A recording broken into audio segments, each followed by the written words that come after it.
Hi, I'm Dr. Mike Evans. Today's discussion is about alcohol and health. Now, it's hard not to sound preachy on this topic, but our thing is just to walk through the science and leave it to you to see what you think.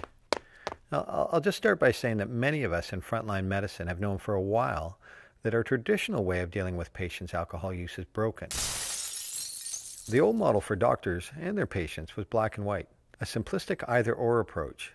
Either someone was an alcoholic or alcohol wasn't a problem at all, and we never really discussed it. Now, this approach has not led to better practice, as only 1 in 8 people with alcohol use disorders, as we now call it, have traditionally been recognized and helped.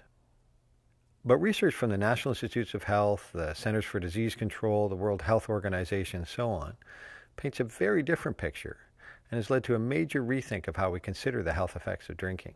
And the rethink goes something like this. We as friends or clinicians can continue to help those at the tip of the iceberg.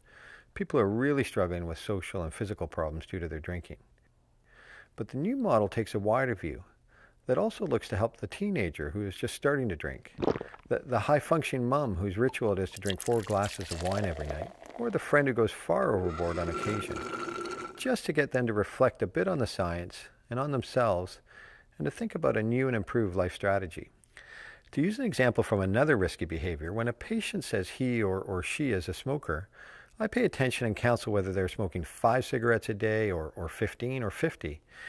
And I'm keenly aware how it is so easy to slide towards more smoking. Healthcare providers often avoid asking about alcohol for fear of alienating patients or appearing judgmental, maybe because of our own drinking habits or our incorrect sense that there's nothing we can do until a patient asks for help. But I think it can have a lot to do with culture. Alcohol is such a social lubricant. Our get-togethers, our sports, tailgates, romance, and friendships. We drink to celebrate birth and acknowledge death, to signal the end of a work day or the beginning of a holiday. Alcohol use is linked to so many positive life events, and it's a core part of many of our identities. Alcohol is trumped in advertising, and the story we're told or sold is that alcohol is part of being wealthy, healthy, sexy, and cool. There is, of course, a flip side to this picture of pleasurable social drinking, and the numbers are actually kind of shocking. Approximately 8 out of every 100 people visiting their family doctor has an active alcohol use disorder. Many of them have a medical problem, such as liver disease, stomach bleeds, dementia, depression, and so on, all connected to their alcohol use. Alcohol plays a role in fully 1/3 of all patients who come to the emergency department, ranging from broken bones to broken relationships, from fights to falls to heart failure. And every year, about 85,000 people in the U.S. die from alcohol-related accidents or illnesses. Finally, those of you that have experienced alcohol disorders in your families know firsthand the ripple effects on family unity, finances, mental health, and so on.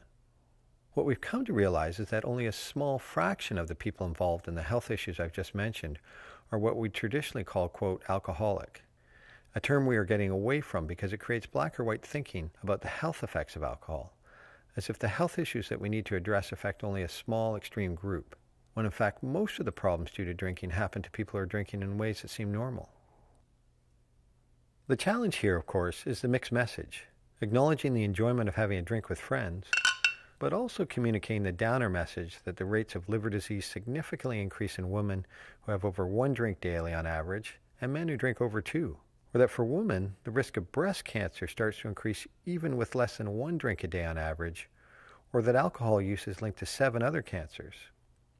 We stopped telling people to drink small amounts for their health as experts disagree about the possible heart benefits of alcohol, and they don't stack up against the big picture risk of many other problems.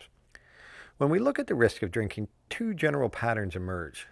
The first is the risk from regular alcohol use, and the second is from heavy episodic drinking. And that is why experts have created recommended drinking limits for each. Up to 14 drinks a week for men, with no more than 4 in one day, and up to 7 drinks a week for women, with no more than 3 in one day. So what do I mean by 1 drink? Well, this ranges from 12 ounces of 5% alcohol beer to 5 ounces of 12% wine, or 1.5 ounces of 40% alcohol liquors. The biggest part of the iceberg are people who exceed recommended limits but haven't run into problems yet. What we're really asking these people to do, as is often the case for us, is to simply stop and think about your habits. Maybe say to themselves, Instead of one drink a day, I've actually slid into having three or more, mostly for sleep and stress, and I'm still going for my morning jog and keeping up with the kids and work, but if I'm honest with myself, my performance has been affected, and I know there are healthier ways to cope with stress and insomnia. Sometimes what functioning really means is not noticing or ignoring alcohol's negative effects on our health, our relationships, our ability to deliver on personal goals. Alcohol might help get you to sleep, but in truth, it actually worsens your sleep quality.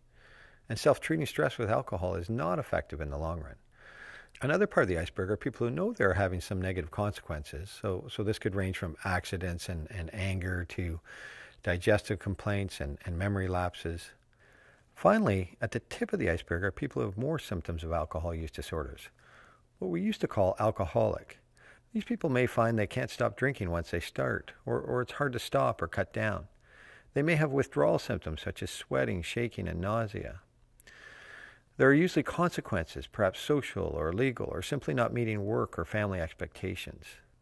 Each of us experiences alcohol use in different ways, so things like our family history, our age when we started, our mental health, it can all factor in, and so a one-size-fits-all approach doesn't work here. Consider our approach to depression or anxiety.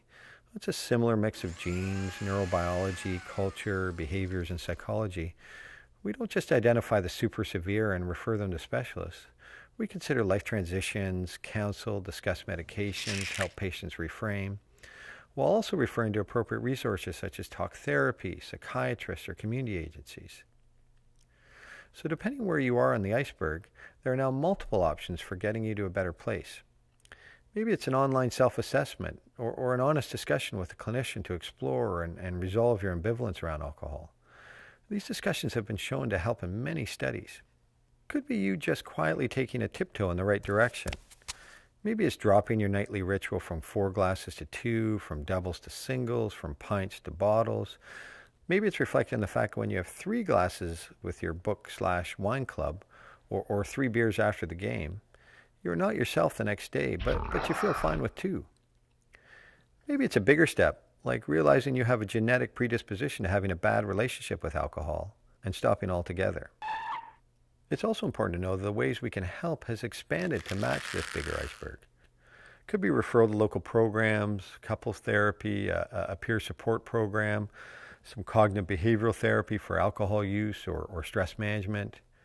To help you stick to your resolutions, we used to just have medications that made you ill when you drank.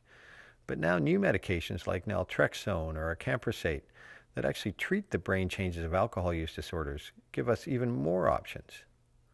All these approaches have been shown to be effective in reducing alcohol use. Okay, so let's finish by testing your understanding. Drinking is only a health concern for heavy drinkers. Alcohol use affects each of us differently and can be impactful even at low levels. Knowing and keeping to the recommended limits can help prevent problems. All people who have alcohol disorders should be detoxed and abstinent. This might be the right answer for some, but there are many other pathways now. You don't have to be ready to stop drinking, and you can actually benefit from taking smaller steps. It's time for a new conversation where stigma, stereotypes, and pessimism don't delay people from getting help or cutting down. I think it's time to stop and reflect. Maybe your relationship with alcohol is healthy, and maybe it's not. It might be time for some self-reflection, balancing of optimism and realism, and an honest and new conversation. I'm not saying that dealing with alcohol is simple. It's not. But talking to your healthcare provider can be a first step in the right direction.